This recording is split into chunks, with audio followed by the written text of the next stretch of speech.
Hello internet, welcome back to the channel. Turns out now there is 13,000 of you don't know already, and that is absolutely amazing. Sorry, rubbing my eyes, feel like I've just woken up, got a little coffee. But yeah, welcome back to the channel. It's been roughly 6 months since I posted a video, and that's been because I've been focusing on film work and doing all that side of things, but also because I've been a little bit anxious to post, quite nervous. Often with my videos I like to try and be as vulnerable as possible, and often that requires me reflecting upon my own experiences with BPD. But what I find is that actually the feeling I get predecessing sort of creating the video and filming the video like this, the feeling that I get is often very anxiety fueled, and there is some element of fear there because I'm being open and honest with as many people as I humanly can. And doing that on a regular basis is a very scary thing, and because of that reason I've been scared of it for the last 6 months. But that changes now with this video. So I've actually done an interview with a psychologist. Her name is Dr. Becky Spelman. Yo, so today is actually a new day. I didn't record half of the video yesterday, so I'm in fresh drip. The anxiety that I felt before the interview was ridiculous. Like sweaty hands, constantly thinking, do I have to go? Is there a way that I can sort of get out of it with still being polite? Doing an interview like that with a psychologist like Becky was definitely a challenge because I felt vulnerable, and like I've spoken about, vulnerability is something that I aspire to always have and go towards, but it's not always easy. But regardless, I made it there. When I first sort of met Becky outside, she was lovely. She was very kind in the way that she approached me, and that instantly made me feel a little bit safer with her. Then jumping straight into the interview, I think what was great about how Becky conducted the interview is actually she just gave me time to talk. She allowed me to speak about what I wanted to speak about, and she didn't necessarily have predetermined questions. She would flow off of what I was speaking about, and just when there was a little bit more depth or clarity that was needed, she would aim for that, which I thought was great. I never felt interrupted or anything like that. I almost felt like I was in a sort of constant flow of following my own thoughts, and it felt really satisfying. We spoke about all different sorts of things, tips and tricks that I like to use to sort of ease my BPD, but we also spoke a lot about my sort of experiences and past experiences. There was a lot of reflection that actually took place whilst I was in the room with Becky, whilst we were talking about past memories and things like that, and actually thinking about them now as a 27-year-old man compared to, being a 15-year-old kid. I could tell that there is a huge difference in the way that I perceive right and wrong. My morals have definitely changed, and I feel like that's a good thing. It almost gave me some sort of feeling of, well done, Reece, I am getting there.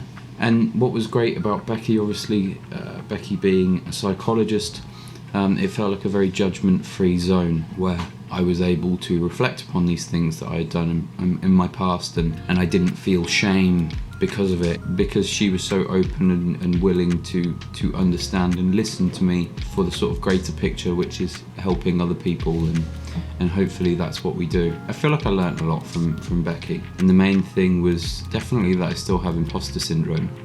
Who am I to be getting interviewed and giving my opinions on borderline personality disorder when I am just a person who has that mental disorder, maybe just like you. I don't feel like I'm any more special than anyone else, and I'm not, and this is the thing. So sort of doing these things, it feels like a big jump. I feel important. I feel like I can actually make an impact in people's lives. Another thing that I learned is that anxiety is a perception of what could happen and not what is going to happen. Going on the train on the way there, I was so nervous, like I said previously, but actually when I got there everything changed. I was willing to be open. It was just having a conversation with another person. It didn't feel like I was in any danger or there was any risk. It did feel like that afterwards, but at the time, when I was sort of in my free flow, of conversation, it felt really easy, and that kind of says to me, maybe I need to look at my anxieties, and sometimes maybe I just need to power through them like I did on that day. Pressure makes diamonds, and sometimes the most uncomfortable situations that you can be in are actually the ones that are best for you, because it's a challenge and you have to think on your feet. I know that I definitely did. But then on the other side of that, after we finished the interview, as soon as I left the room and the door closed, anxiety really set in, because I had spoken so much truth about my life, and that was for me up until this point, but now it's for you as well. So enough about the interview anyway. A big thank you to Becky, Dr. Becky Spellman. If you want to go watch the interview, pop over to her channel. But yeah, for now, I'll send you back round to the other part of the video that I recorded yesterday, and yeah,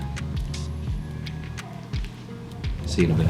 I'm not sure when the video is going to be released. It should be at some point in the near future, but regardless, if you want to go check it out, the link is in the description below. But realistically, I think for my channel and the way that I want things to go, I would love to show the happy side of things. I would love to do things like reaction challenges, different just fun pieces of content, rather than exploring my past, where I actually don't want to live anymore, because you know, the past me is not a reflection of the present me, the one that's speaking to you now, nor is it a reflection of the me that is going to be in the future.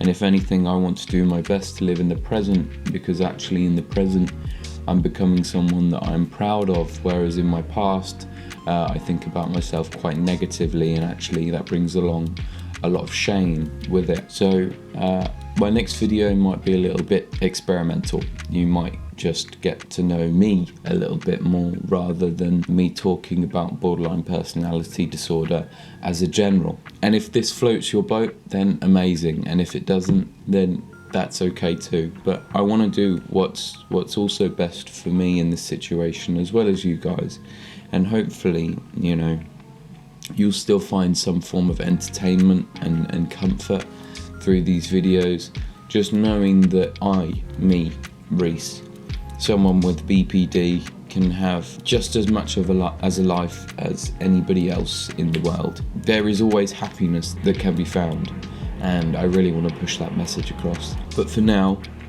I'm going to leave it at that. The next video that I'm going to do, let's see how a really sad, or a really happy, or a really frustrating video goes, and let's see how I react to someone with BPD, and comparing that to how you react, potentially someone without BPD, or potentially someone with.